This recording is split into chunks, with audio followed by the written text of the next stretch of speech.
Welcome in, race fans, to this edition of Through the Gears, presented by Front Stretch. I'm your host, Tino Pattigno, and I couldn't be more excited to get back to work this week and see what best bets we have to offer for you guys in this one. As we have a great show in store, we're going to break down everything that happened at Phoenix Raceway last weekend, especially the Toyota racing dominance. Christopher Bell wins that one, but how does that impact us from a betting standpoint heading into this weekend at Bristol Motor Speedway as we preview the Food City 500 that is not on dirt anymore? This one is going to be back on concrete, and I couldn't be more excited for a Bristol spring race that is back on concrete. Going to be some such great racing action for us to watch and bet on this weekend. And we got a special guest joining us as well. It's going to be Johnny from Johnny on the Track. He's the host of that podcast there at JOTT_podcast.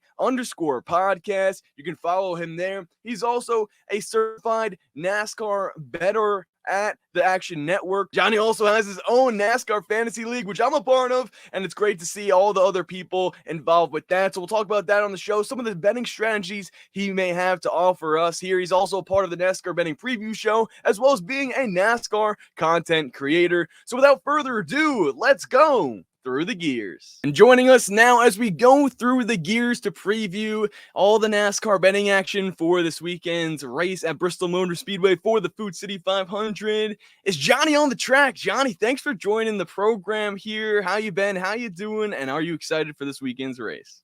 Well, thanks for having me. Appreciate it. You and I were talking off the live set, I guess, here. And just love what you do. Keep doing what you're doing. You're doing a great job with all your content. You're one hell of a bettor, man. I got to say that. You're killing it. But yeah, trying to make it exciting. Yeah, exactly. But yeah, I'm super excited. I said this on my show yesterday night.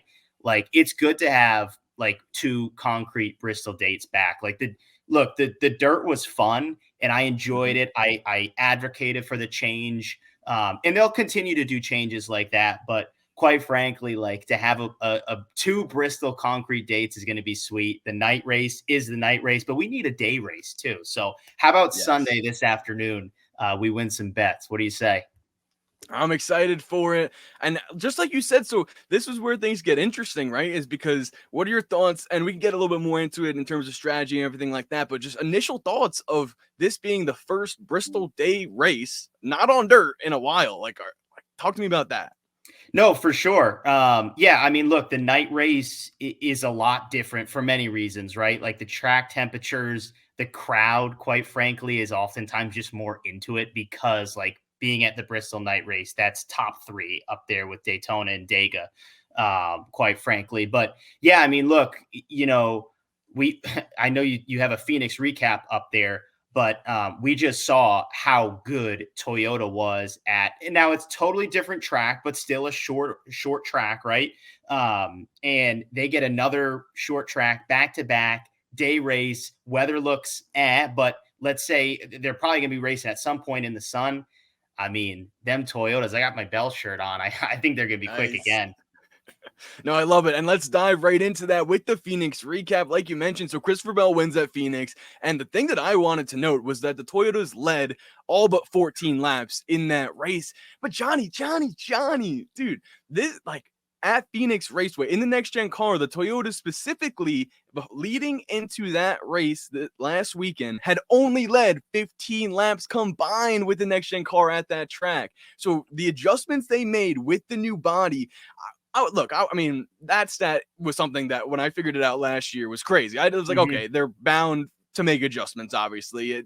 With the talent they have in Denny, MTJ, Reddick, and Bell, obviously, and more, they're going to have to lead laps. But in the fashion that they did it was tremendous. Yeah. I mean, a full 360 turnaround, ended up dominating that race. And so talk to me, did you have any bets that won in that one? What were you did you expect for Toyota to go crazy like they did? Look, I thought Toyota was going to be fast, but I actually had my money on Ford. I thought Briscoe was going to be up there, and I had some props on Briscoe. He finished well, but not as good as I would have liked. I thought Logano was going to be faster. I liked Blaney, and Blaney was good, but he was the class of the Fords. But I mean, he just couldn't catch Toyota. Now, look, I knew Toyota was going to be fast, right? Because we heard about Bell and how good he was at the test. I got my Bell shirt on. Maybe I already said that, but anyway, but like Bell at that track, and I love Bell.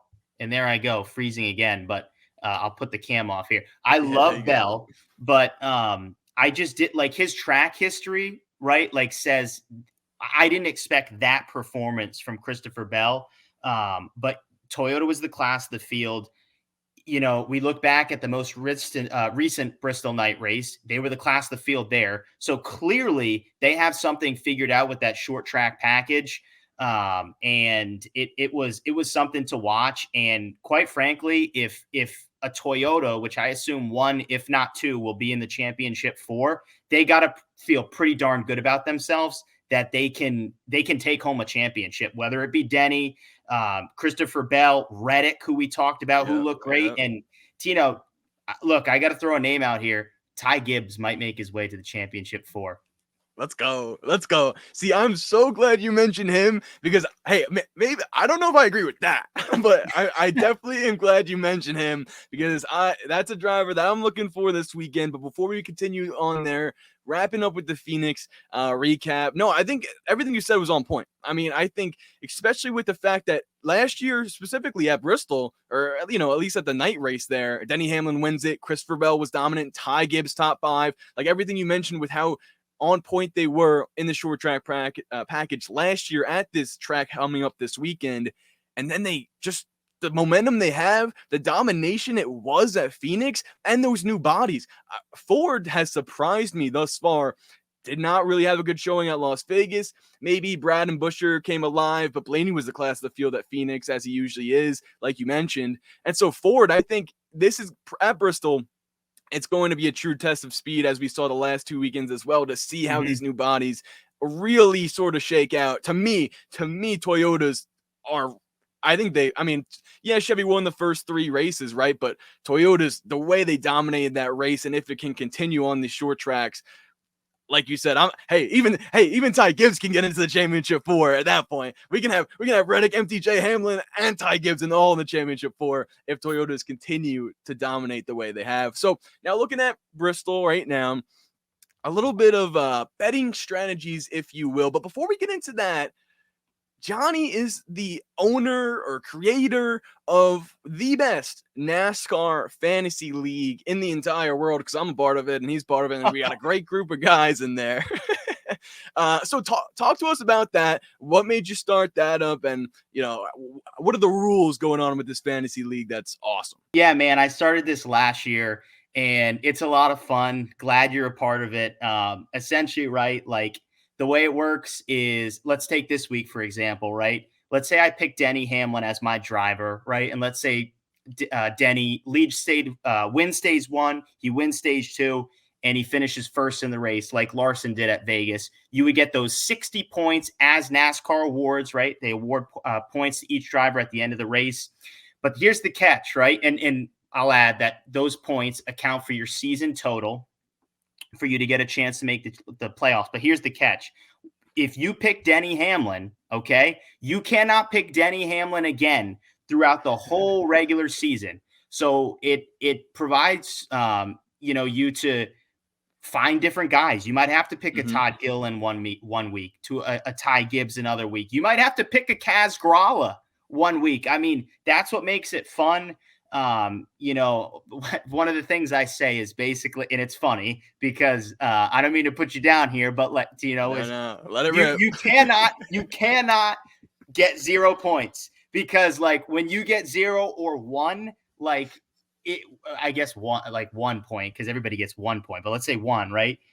If your guy finishes last, the field just takes a huge leap on you. It is a long season and you're going to have those bad weeks, but that's what makes it fun. You gotta be smart. You gotta say, all right, this week it's a super speedway. I just gotta find 15 to 20 points, quite frankly, any way I can. So it's been a lot of fun. We did it last year. It only ran through the regular season last year, but we added playoffs this year. So the top 16, the top 16 will make the playoffs. I think there's around like 50 to 55 of us. So it's a lot of fun. People seem to enjoy it.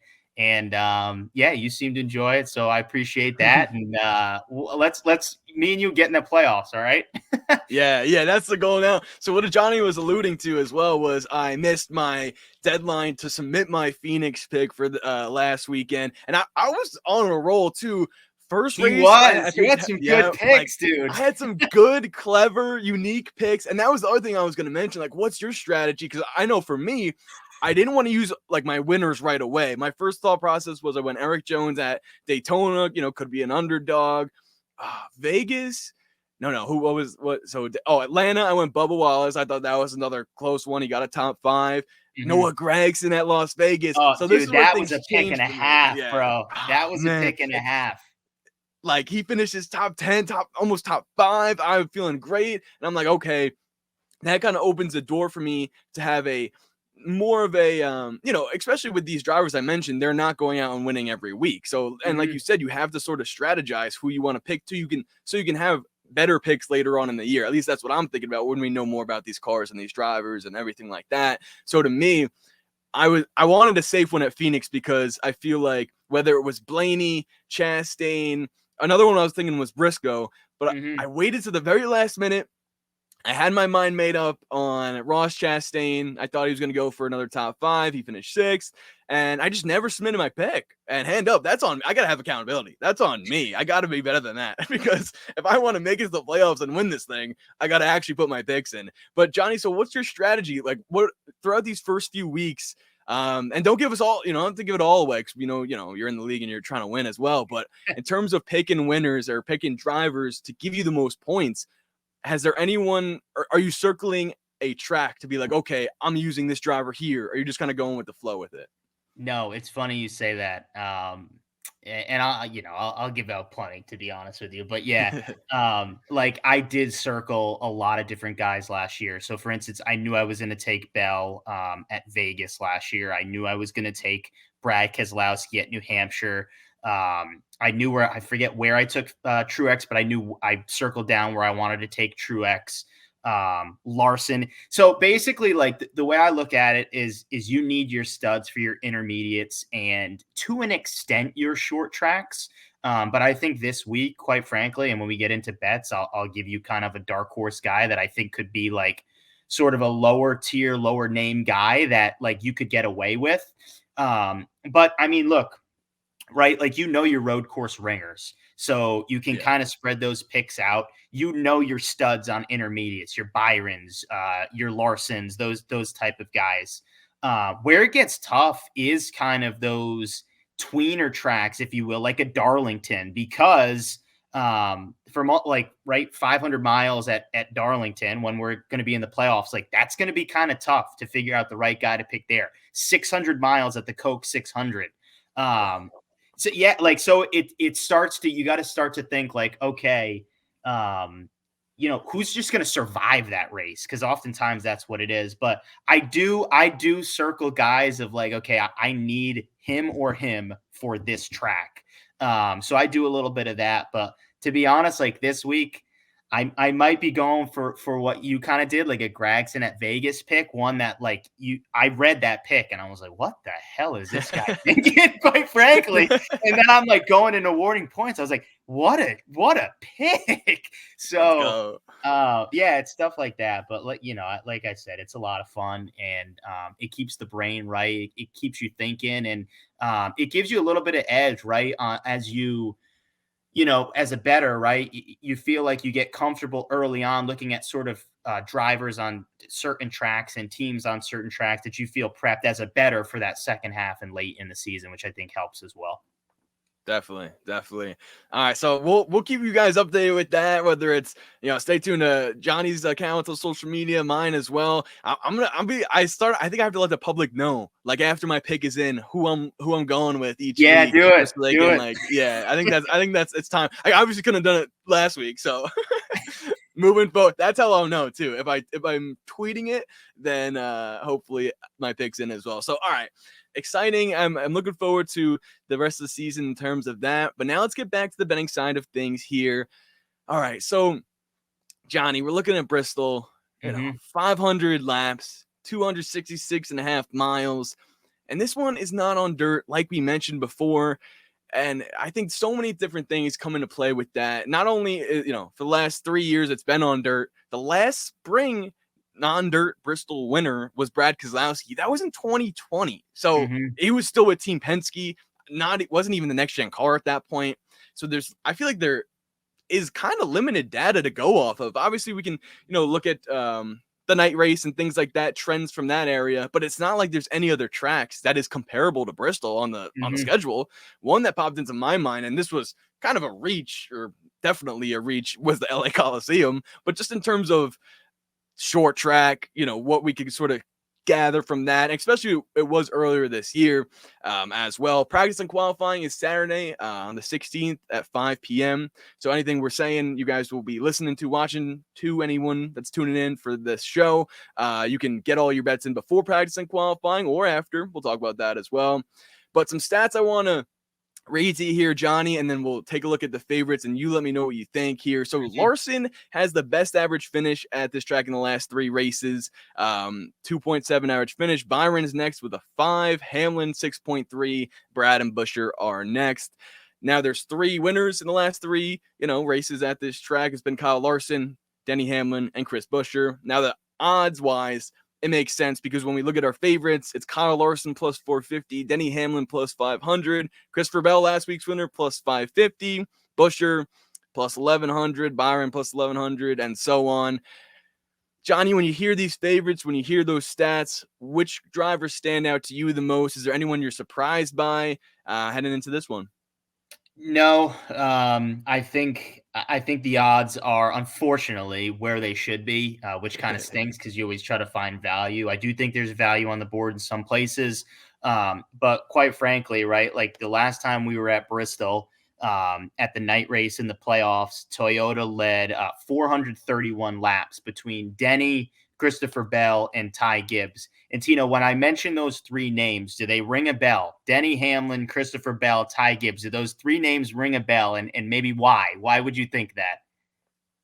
Well, at least it does to me, since they were so dominant last week. There you go. That's why. There you go. That's exactly why. And hey, I'll even throw in there dominant in the last Bristol race too. Yeah, exactly. So, I mean, Toyota, from what I've seen, both this year on short tracks, in the short time of the new body that we've seen with their Camry, they've already looked good. I know the package we ran at the Clash wasn't the same package, but it didn't really change anything. Toyota was still good. You look at Ty Gibbs. So no, I think the favorites, on DraftKings, I'm looking here, 550, both for Denny and Bell. And you look at 450 for Larson. That's maybe a number I probably wouldn't attack. I'm probably looking at fading Chevy this week. But I do think, I guess we'll go into it at some point, but yeah, I mean, when I look at the favorites, I think it's spot on. Awesome. Now I'm agreeing with you there in terms of Larson. I think he's going to have a good run, but the plus 450 number is not jumping out to me. And that's something, we'll note as well. We're Johnny and I right now talking about DraftKings, specifically the official sports book of NASCAR. You guys can shop around. I'm sure maybe that plus 450 for Larson could be a plus 500, plus 550 maybe at other books, probably, or even lower, plus 400.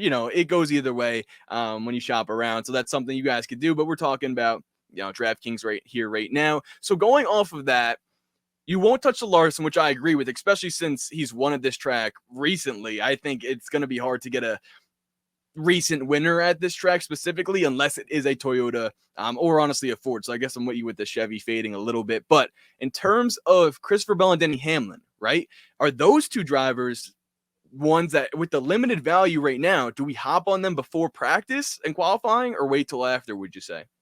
I don't know how closer they would, or how do I say this? How much worse those odds would get. So like out of the bettor's favor, quite frankly, the only thing like I could possibly see is if Bell goes on a heater again and he's the fastest in practice, he starts front row and they're like, this dude's got to be plus 300. Then it's like, wow, I really messed up.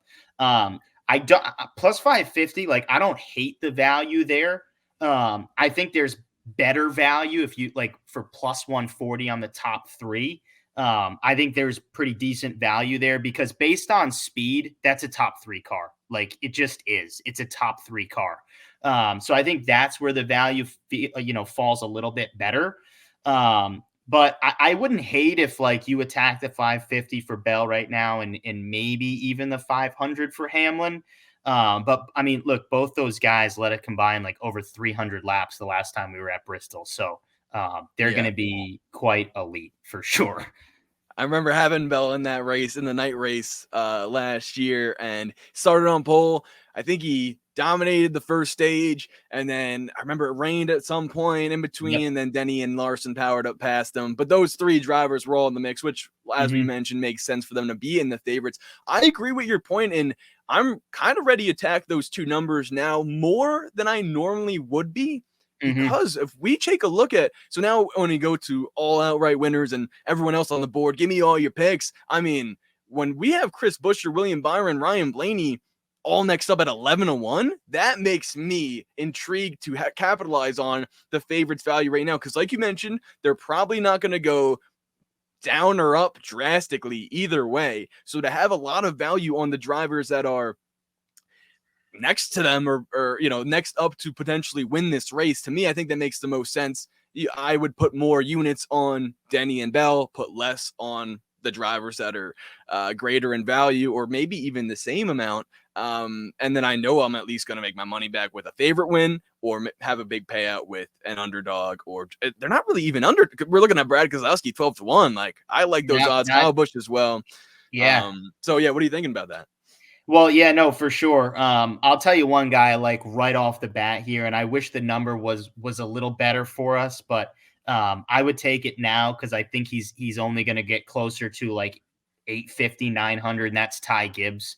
I think Ty Gibbs. I love. Wrote it Yep, down. there you go. Wrote it down. I love absolutely every single thing about Ty Gibbs this weekend. The car is going to be fast. He led laps here. In the fall at the Bristol night race. He seems as confident as ever. He's on a little bit of a heater. I love, here's 2 things that I'll throw out here in addition, right?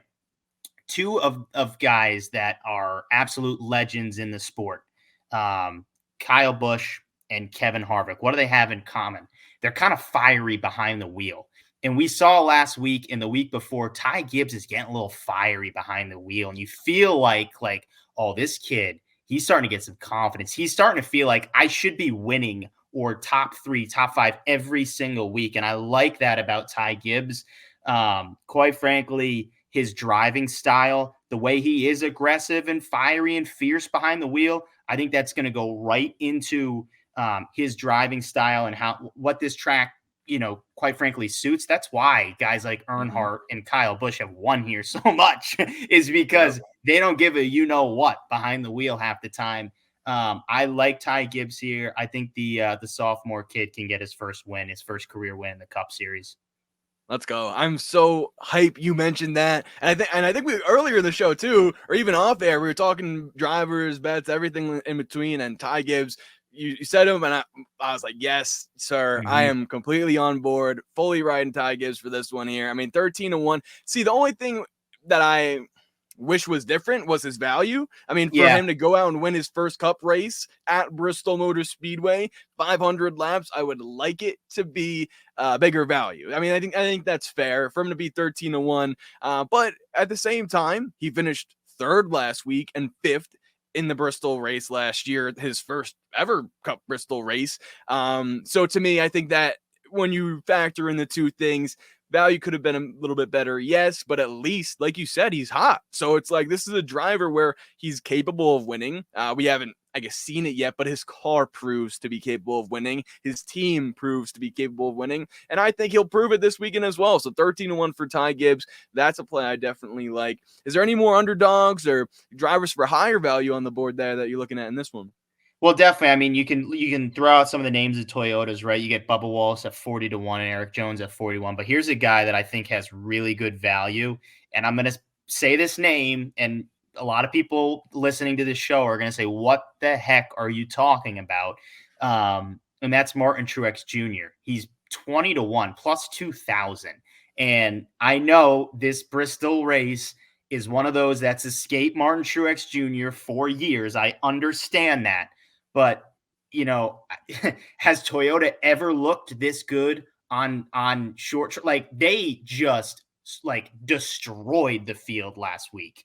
And, look, I mean, you can say that years and years about like Kyle Busch, right? And Truex, I guess, that like, oh, Truex, when he wins, he sweeps the field. Sure. I'll give you that, but I just don't. I feel like what I saw last week from Toyota, the value to get a future Hall of Famer, a short track guy who's won countless times on Martinsville and Richmond and all these other short tracks. He had never won at New Hampshire, Tino, and look what he did last year at New Hampshire. He annihilated the field. So 20-1 for Martin Truex Jr. I think like that to me is like criminal. I think it's absolutely criminal. Let me give you some names of guys that have better odds than him. Ross Chastain, which I think that's kind of crazy on a short track to have better odds than Truex. Logano, who looked atrocious last week. And quite frankly, like that past couple weeks, in even like I like Keselowski and Buescher, but should they be favored ahead of Martin Truex Jr.? I think they probably should be on par. I think they should be on par at this point. So I know the name is probably going to make people go crazy. Like, what are you talking about? But Martin Truex Jr., I just feel like maybe this is his last year. Like it very well could be. And I wouldn't be surprised if he drops the mic at Bristol. Oh, I like that. Oh man, drops the mic at Bristol. And so I like the value here as well. 20-1 to me. So one thing that I was going to mention when you're talking about that too, one thing that popped into my mind was, okay, has he had success at Bristol? No. Was his last Bristol race terrible? Yes. But like you mentioned, the New Hampshire race, he hadn't won there before, and he swept the stages and led almost the entire race last season. And maybe the reason why he wasn't doing so well last year, or at least in recent years at this track specifically, was the package. I mean, they now have, or the bodies rather. Now they have new bodies. A package has also changed a bit, but in terms of those bodies, like he was able to lead laps last week. He finished 7th, so not too bad there. And I think if it would be a time for Martin Truex Jr. to turn things around at Bristol, it would be this race, this year, this season. And at 20-1, I'm happy to think he can do it. Like, I think this could also be major closing line value for us. For those of you out there who, may not know NASCAR betting that well, or getting into it, or just betting terms in general, that means he's starting at 20-1, but the value that could change could be drastic. If, let's say he qualifies top 5, which track position is obviously key here at Bristol. I think he's going from 20-1 with having a name like MTJ. We could probably see him down to 12-1, 10-1 , right? That closing line value. Yeah, absolutely. And to your point, what you just said there, like I think 5 of the last 6 Bristol winners have started inside the top 6. So, and he's going to qualify well. I mean, he will. So, like, yeah, to your point, that line is going to move. Absolutely. Definitely. I could be wrong on this, but I'm pretty sure he qualified decent last year, and then the car was terrible, and they just went backwards throughout the race. So it could be the opposite in this one. I like that. What are your thoughts? So this is a driver a lot of people are talking about here because of his name, is Kyle Busch. 12-1 for Kyle Busch. I think that's fair value for with it being Kyle Busch, but with the struggles RCR has had this season, you mentioned potentially, or going ahead and fading the Chevys. Is Kyle Busch on that list for you? And especially with his success at Bristol, what are you thinking about him going into this weekend? Yeah, he's tough. 12-1. I don't really like that number. And I know, how many times he's won at this track. But in the next gen era, he hasn't really been that good at this track, quite frankly. He hasn't been bad, but he hasn't been that good. So I would have liked that number again. Like that should be a number close to 15, 18. It really should be. So 12-1, I don't love the number. But you got to remember, like sometimes it's just one of those things where a guy goes into a track and he could be doing complete, trash throughout the whole season. And he just finds a way because he knows the track well. He knows how to give feedback to the crew chief, right, of how the car's feeling, how it should be, operating on whatever track it is. So that stuff happens. but I I probably won't end up betting on Kyle Busch, quite frankly, but I can see why a lot of people would.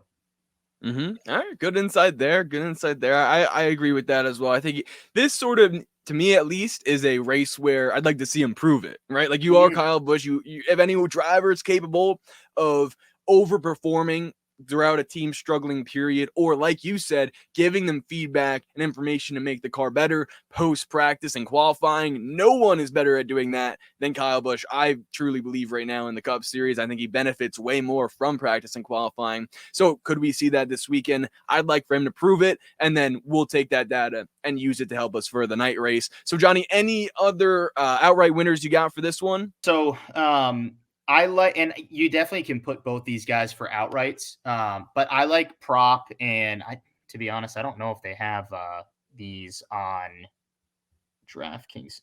Maybe not. If But they I like don't, you winning can just say the book as well, and then we'll let the people go there. for sure. So this should be on William Hill, which is Vegas, and I place it on Rhode Island Sportsbook. They've got winning team. It's Roush Fenway Keselowski Racing RFK. I like both these RFK cars. Honestly, I like Brad Keselowski a little bit more as well. My two guys that I like the best this weekend are Ty Gibbs and Brad Keselowski. And trust me, Chris Buescher's going to be fast. I promise you, he will be fast. But I just feel like Keselowski is due for one more. And I think, I don't know, I just feel like maybe it's a feeling bet. But Hey, we'll take those. Yeah, no, for sure. And when you haven't seen victory lane as long as Keselowski, hasn't seen it for, he's going to have that Ty Gibbs mindset of like, aggressive driving style, get to the front quick, maintain your track position. So he's let a couple in the last 2 years slip away. And if he's leading this thing late or has a chance late, I don't think he's going to let this one slip away, quite frankly. So I like both those guys for an outright, and I like them, Roush Fenway Keselowski Racing winning team. I like that. What are the odds on the winning team bet? Let me get it up. Yeah, for sure. I'll while you're looking for that, I got something to say about Brad as well. Completely agree. At Bristol specifically too. Here's some storylines, and guys out there listening, watching, whatever the case may be, storylines, at least to me, play a major key in NASCAR. Like sometimes there's a storyline of it. For instance, William Byron winning Daytona 500 24 car in 2024. I mean, come on, like that's just stuff that's like written, and maybe you believe, maybe you don't, but I am someone who believes in the signs. And Brad Keselowski won the most recent Bristol spring race that wasn't on dirt. Yep. You got to factor that in. Factor that in as well. And just real quick, it's plus 550 is that prop.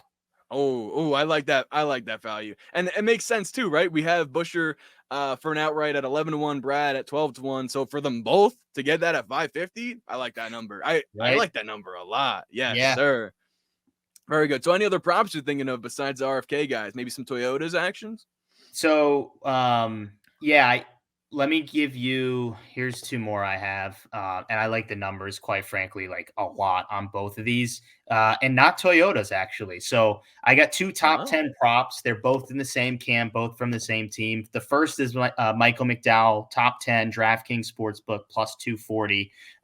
If you look at his numbers, he finished, I believe, 8th here in the playoff race. And honestly, he's 8th in overall speed. In his years at Front Row Racing, as bad as like that car has been at points, he always seems to have speed at Bristol. And it makes sense, right? Like in the end, a lot of the downforce stuff is it's different, right? But Michael McDowell, top 10 at plus 240. And then here's another one that I remember, what was it? I think 2 years ago now, I gave out a bet of the year, and it was at the Bristol night race. It was Cole Custer for a top 10. It was plus 800. And if you just looked at the numbers, it looked like it was going to hit. It did hit. It was my bet of the year. So I don't want to say this is a bet of the year because I don't know. It seems like it's a little bit of a stretch, but the number for his teammate Todd Gilliland to get a top 10 is plus 1,000. So the first time on concrete, Todd Gilliland finished 18th, and that 38 car, if people know anything about it, was not very good. Last year in this playoff race, he finished 16th. So again, make some strides. And still with that, like that 38 car to finish 16th at Bristol is, again, pretty darn good. So I think with them being a tier 1 program, with the speed I've seen, this guy's led a lot of laps already this year. So he knows what it's like to race up front Let it this year. Phoenix. Let it Phoenix. Yep, right? with the big dogs. So top 10 plus 1,000. A lot of times this comes down to funky strategies. I think Gillen's going to have a pretty darn, I shouldn't say great car, but decent car, right on the fringe of a top like 15 to top 10 car. I think plus 1,000 to get this number at, I would attack it, quite frankly. I like that. And I think you mentioned it too towards the end there. This race is about strategy at times as well. I feel like whenever you're going to go to Bristol Motor Speedway and it's going to be a 500 lap race, as long as that is, strategy has to come into play, whether it's from the guys at the back of the field or the leaders up front. There's going to be some sort of strategy by some team, by some driver. Other people will either adjust or go with their own thing. And I completely agree. I think, and RFK too, right? We mentioned them earlier in this segment here with the prop bets. I think last weekend showed specifically that they used strategy towards their favor. They were not, I don't think they were that much inside the top 10 within the first 2 stages. I saw Buescher up there a little bit. He was better than Brad, and they both finished 2nd and 4th at Phoenix last weekend after not really being there, but they used strategy to their advantage, or maybe they just also used the long run speed of their car as well. I think both played a factor really. And that's going to be huge to see in Bristol. I'm actually kind of glad we got in the moment when I had Tyler Reddick to win, last week sucked in terms of strategy because Christopher Bell just dominated that towards the end. But if we're looking ahead at Bristol this weekend, we can take away the strategy that was used at Phoenix and sort of see what kind of drivers may do the same thing. Obviously, strategy can differ in a multitude of ways, but just to see those RFK guys, to see the Michael McDowell 8th last weekend as well. And then to your point there, top 10 at the playoff race last year. One driver that, and I'm looking at the finishing results here from the most recent Bristol race. And here's some drivers I want to read off to you here. So Michael McDowell was in 6th, Ricky Stenhouse Jr. 10th, Carson Hocevar 11th, Ryan Preece 12th, even Bubba 14th, and Todd Gilliland, like you said, 16th. These are drivers that are gritty, I think. Like, maybe you won't count them for top 10s every week like a Ricky or a Hocevar, but they're going to put up numbers and be there at the end when it matters most. So going off that point, what do you think of Carson Hocevar going into his 2nd Bristol Cup race plus 275 for a top 10 in this one? Well, yeah, So, are you saying you like that bet, or are you kind of asking me what I think about that one? I like it. Okay. Do you like it? All right. Well, here's the thing. So, one of the head-to-head matchups I have, I have Barry over Hocevar plus 125. And hear me out here. Hear me out. So, I feel like Carson's been really good this season, like really good to start. It's been like impressive. I tweeted out some of the most impressive seasons so far, and Gregson and Hocevar topped my list. They've been excellent. But I don't know. I just feel like Hocevar is on a little bit too much of a heater right now. And think about a couple things here. His teammate LaJoie has already not liked the way he's raced him. And Hocevar over the past, year or two has a little bit of a reputation in the garage. So are people going to race him nicely? Are people going to race him clean? We're at like a true short track now. I don't know. This is bump and run. And exactly. And now he's going up against the guy in Josh Berry, where Stuart Haas, quite frankly, whenever they are good, it's at short tracks. That's when they've been good the past 2 years. And we saw it at Phoenix this past weekend. They were pretty good with Gregson and Briscoe.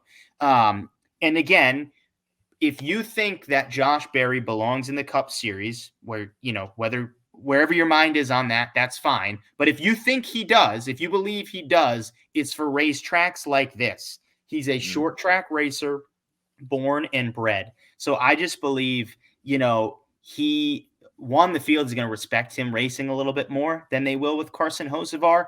And this is a Definitely. prove-it track. This is an absolute prove-it track for Josh Berry. He needs to show Stewart-Haas Racing, hey, it's tracks like this why you brought me here. And if you remember last year, his teammate Ryan Preece, it was the first true short track we went to was Martinsville. What did he do? He led the most laps and started on pole.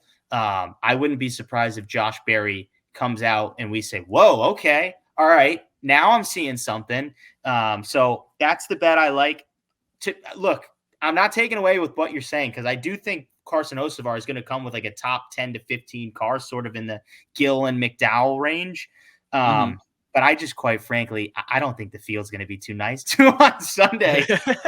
No, you're right. I think that's a great point you brought up too, because hey, at least think of it this way too. At least I'm going to, in terms of the way people are going to race him. When he did race that Bristol night race in the Cup Series last year, in which he finished 11th, like we mentioned, that was kind of, I mean, he was known for some shenanigans, right? But I think a bigger factor of his reputation happened towards the end of the year in the championship race as well, when he took out Corey Heim unintentionally and everything like that. And like you mentioned, I think drivers at the time probably were caught off guard, right? They're racing around Bristol, and then there's Hocevar on the high side. I think, to your point, that won't be something that will be that easy to replicate. I kind of do like the number plus 275, so maybe I'll sprinkle a little bit on there, because I think there is an opportunity for it. But when we take a look at the guy you just mentioned, the driver who needs to prove it, in Josh Berry, plus 350 for Berry for a top 10. So yeah. If I'm talking about which one I like more, to your point, thank you to Johnny for swaying me in this direction. It would be Josh Berry at plus 350 for a top 10 at Bristol. No, for sure. I mean, I think it's a fair play, and kind of what I echoed there. I think even Stewart-Haas, like I said, the past couple of years, they've been really good on these sort of style tracks. So I expect them to have some speed. I think Briscoe is going to run close to the front throughout most of the day. So yeah, absolutely. I like that number as well. All right, so now one thing I want to cook up with you here, when we're talking about prop bets specifically on DraftKings, you can go to the driver prop sections, click on matchups, and you already mentioned the Josh Berry over Carson Hocevar, so that's plus 125 for Berry. Let's see if we can take one or two more matchups, put them together. Could we do a little parlay? Let's see if DraftKings letting us do it. So yeah, so I've got right now, I put the Josh Berry in over Hocevar. What else do you like? I'll add it. All right, so that's what I want to work through together here. Let's see which drivers out of these match bets we want to put together for a 2 to 3 legger, and see which drivers can finish ahead of each other. So let's talk about Ryan Preece, Michael McDowell matchup. And we don't have to, everyone we mentioned we could skip or pass along here. We got like 8 or 9 match bets going up on these head-to-heads. But Michael McDowell, Ryan Preece, McDowell's minus 170, Preece is plus 125. Is this one too close to call, or are you going to lean in any sort of direction with these two?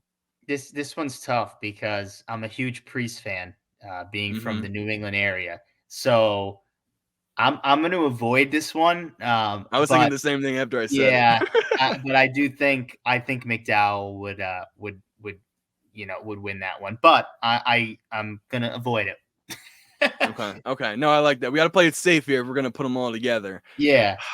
So as we look across the board here, all right, here's one that we might be able to go with. William Byron against Ryan Blaney, both drivers minus 115. Byron, like we mentioned before, where's my stat sheet here? He's got an average finish of 5th in the last 3. Blaney was nowhere near that, but he has been involved in a few accidents at this track, and this could be a good track for Blaney. Do you have a direction you want to lean in here? I know you're talking about the Fords before, and Blaney, at least to me, is the best Ford in the field right now. Yeah, he's absolutely the best Ford in the field. I think this one's a toss-up, but to be honest with you, I'm going to lean Byron here. Just because I do, I know I said I'm fading Chevy, but that doesn't mean that I don't think Chevy and Hendrick are going to be fast. They absolutely will be fast. And maybe there's something to be said too about the fact that Ryan Blaney is now the points leader, and there's a lot of pressure that comes with being the points leader. And who's right behind him? It's Byron. not too far behind him, quite frankly. So I think this is going to be one of those things where these guys are going to be matched up against each other quite a bit at a lot of different tracks this season. And Blaney, I think, is 4 straight top 5s, and that's a lot to get another straight top 5. I think that would be the best stretch of his career, because I was looking at, last week, this top 5 run he's been on. So I feel like he slips up here, and I think Byron takes advantage. I like that. And at least I think the history is on our side a bit. This isn't a bad track for Blaney by any means, but I just think it's better for Byron. In the playoff race last year at Bristol, Blaney finished 22nd, and Byron was in the top 10 with a 9th place finish. So let's add Byron here to our parlay. Is there any other ones that you like, that you see on the board here, that you want to lead in some sort of direction between drivers for this one? Yeah, no, for sure. I think the one other one that I guess I would add here is Busch Reddick. I'm going to go Reddick. I think Reddick is just going to have a faster car, quite frankly. And again, I know a lot of people, we talked about it, are going to be on Kyle Busch. I get it. You should be. He's a very good race car driver at this track. But you're coming off like 2 performances by Reddick where he deserved more than he got. He possibly should have won Vegas, just couldn't pass Larson. And he possibly definitely should have been top 5 at Phoenix. I think he was the second best car last week. Absolutely. Sure. Absolutely. So I think he's owed a good, really solid finish. I think it's crazy to say like bad luck when he finished like second, and I think still he finished in the top 10 in Phoenix, but like he's deserved more the last couple of weeks. So I think he gets another good finish. I think he beats out Busch here. Definitely. No, I can agree with that one, and especially since he is hot right now. And at this track too, I think with the bodies we mentioned with Toyotas, I think we're really going to see some domination. I think one thing that's going to be key for Tyler Reddick, pit crew, need the pit crew to have clean stops. I think that could be said, well, obviously for anybody, but for the Toyotas specifically. I mean, we have seen Truex with pit road problems, Denny Hamlin, Seabell, and Reddick the most out of those few drivers I mentioned, especially with Toyota, I think, and they got a good group. I'm not saying that they don't, but it record shows last year they've had fast cars and pit road struggles. That's what cost them at Vegas as well for Tyler Reddick specifically. He could have had a faster stop than Larson, potentially taking the lead, or at least be a little bit closer to him towards the end there, and the pit crew guys cost him a little bit there with the slower stop. So when we put all these guys together, though, we have a Ford, Chevy, and Toyota. I'm liking the diversity in this one. I think we got one of each manufacturer. Josh Berry's the plus 125 over Carson Hocevar. Prove it day for him. Prove it for Josh Berry. Prove it week for him. I like that. That might be that might have to be my fantasy pick. That might have to be my fantasy pick. Whoa, wow. Okay, all right. And it was honestly all your idea, so thank you for that. So we'll see. But I just like the thought process. It was either for underdogs, I was honestly going to go him or Hocevar. But when we think about who's going to survive more, I would hope Berry. And then William Byron over Ryan Blaney, minus 115. Could be a toss-up like we mentioned, but I think Byron with the past 2 weeks, because where did he finish at Phoenix last weekend? Not even inside the top 10. I feel like he should have. He had another great car. He was he was like a 5th, 6th place car, him and Chase. But strategy, it didn't fall the right way. Exactly. So I think they rebound at Bristol. And then Tyler Reddick over Kyle Busch. I said this last week too on SiriusXM NASCAR radio. They were asking me what I thought about Kyle Busch at Phoenix specifically, and I kind of said the same thing like we talked about for this week. I just need him to prove it to me more. I mean, their RCR is known for having good super speedway cars. We saw it at Daytona, we saw it at Atlanta with him almost winning. But aside from that, I was on Busch for Vegas, and he had a top 3 car, I thought, maybe top 5, but was in second place, and then pit road struggles. So all of these things I think are going into the favor of Tyler Reddick. Like Reddick right now, to me, maybe on paper between him and Kyle Busch, I'd maybe wouldn't pick Reddick, but with all Kyle Busch has been dealing with this season, I think he's just looking for a top 10 where Reddick is looking to go out and win this one. Yeah, absolutely. I'll throw out one more, and this is on my book. Yeah. I don't know if anybody's doing Rhode Island sports book, but hey, this might be somewhere else. Quite frankly, the matchup is Bubba Wallace and Eric Jones, and Bubba Wallace is the underdog here, -110. Eric Jones is -120.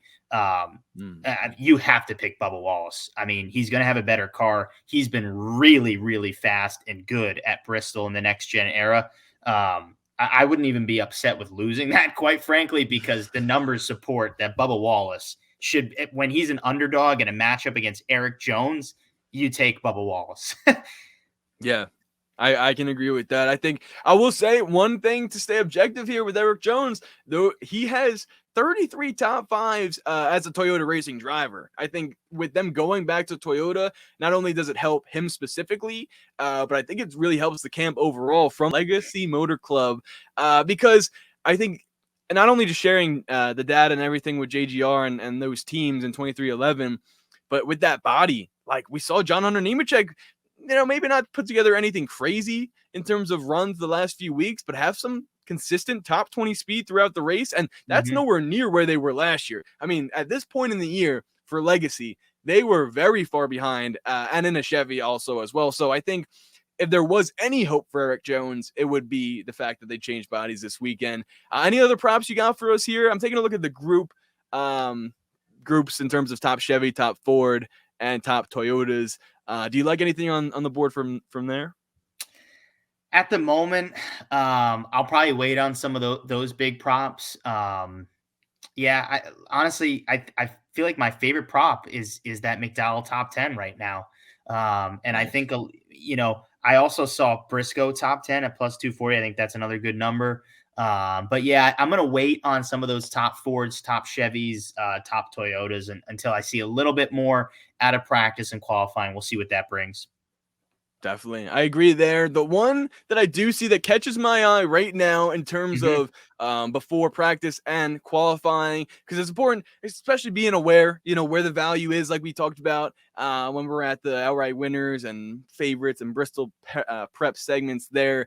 The one driver I see, and now I might be all in on him at this point, but okay, Josh Berry to be the top Ford is 28-1. And I can see that happening if Ford struggles at this racetrack, which, okay, we have the Buescher and Keselowski. So right there, and both those drivers are +260 and +275. So I wouldn't bet on those guys to be the top Fords because I don't think the value is really worth it there. But those are two drivers that we were talking about before that could win this race. I think they can win this race. But if they're off, they will both be off. And who will be on? The team that's been hot the last couple of weeks, which has been Stewart-Haas Racing. Surprising to say. Noah Gragson, Chase Briscoe. We mentioned Priest and Berry have not been to that level at this track. I think they will be. What do you think about this one? And you're the better guy. I mean, for sure. I mean, look, when Josh Berry, the first true short track he raced in the Cup Series was last year when he was filling in for Chase Elliott in the 9. The first short track, that he raced at true short track was Richmond Raceway. What position did he finish? Second place. Second place. I feel like people kind of forget about that. So can he be the top Ford? Absolutely. And again, here's his stretch of the first 4 races of the season: 25th, 29th, 20th, 26th. He needs to show something. He needs to prove something. And this is the perfect track for him to do that. I like him here. I really do. I think he's going to show some speed and, again, show people okay, all right, this is why he was asked to take on this role and fill the 4 car, who was just, graced by the presence of Kevin Harvick for however many years that was. So, I like it. I think for that number, absolutely. Definitely. I think it's now. Worth look, it. Are we saying go put $100 on it? No, but just put something. Something. Yeah, it's worth something. It's worth a sprinkle, or it's just at least worth being aware of at this point. I think before practice and qualifying, to see that 28-1 number, knowing that with being as good as he is on short tracks, like you just mentioned, he can go out and have a great qualifying run. Qualifying, there's no other cars around. That's only Josh Berry on the track, something that he knows how to do. That's where his racing career started, was with those short tracks, and racing in the late model series and the stock cars there and everything like that. So I love this play from Josh Berry. And I'm glad you mentioned him too, Johnny. I mean, this is awesome because now he was someone that I'll admit I was overlooking. Because of his struggles early on this year. But as we talk about him more and more, I'm getting more and more excited about him for good reason because, okay, those struggles, growing pains. I mean, it's his first full year in the Cup Series. I didn't expect him to be that far off, but I mean, what is our sample size so far with this the new bodies and everything like that? It's very small. Toyota's jumped off to a big lead, but Fords are the ones, at least right now in this point of the season, that are going to make the adjustments and be there towards the end of the year, at least from what we've seen. So I like the Josh Berry play. One other of my favorite plays that we've talked about so far this night has been Chris Buescher to get a top 5 at plus 140. I just think, now this one, here's a stat for you. Bell, Buescher, Byron, and Larson, only drivers with 2 or more top 5s in the last 3 races at this racetrack. So Buescher for a top 5 plus 140. I feel like that's good value there if the Fords do bring it in this one. For sure. I like that. Like I said, I'm in on RFK. I think they're going to be really good this weekend. Mm-hmm. So I do think there's good value there for sure. Awesome. Now, one thing I did want to ask you about in terms of, so we're talking about how the Toyota is going to be fast. I think that we covered. Chevys, besides the normal names of Larson, Byron, maybe lay off a little bit this week. And now when it comes to the Fords, we talked about RFK. We're on them. Talked about Stewart-Haas Racing. One team that we haven't really mentioned fully has been Team Penske. Going into this weekend, what are your thoughts on them? To me, I think Ryan Blaney, as we sort of noted as well, is the top Ford car in the field. But with Penske, they've struggled the last few weeks. They were hot on the super speedways, as they normally have been, since they have some of the best super speedway drivers in terms of Blaney, Logano, and I'd even say Austin Cindric right now. When we go to this track as a whole for Bristol, what do you see Team Penske doing, if anything? It's a good question, quite frankly, and they really haven't been on my radar at all. I was really, really surprised at the lack of speed I saw from Cindric in qualifying, and he was obviously out of that race early, but no speed in practice and qualifying. Logano had the speed in practice and then qualifies terribly, and he's just in the back, the whole time. He can't make any ground up. In Blaney, I mean, Blaney is starting to look like, and this is crazy because Logano, it's weird to see him struggle so much recently, but like I'm starting to get a little bit of like Harvick, Stewart-Haas vibes with Blaney right now. Like he seems to be like carrying that team on his shoulders at every different racetrack we've gone to. We've gone to quite a bit of different ones now. Vegas, he was super fast. Phoenix, he was super fast. The super speedways, we know what the guy is. So it's been interesting. I look, I wouldn't be surprised again if Logano is fast in practice and we see him again kind of stuck at the back. There's just something off right now with that team. And Cindric, he's not really a guy I think of, at short tracks. I think him at those intermediates where he gets most of his damage done, and of course road courses.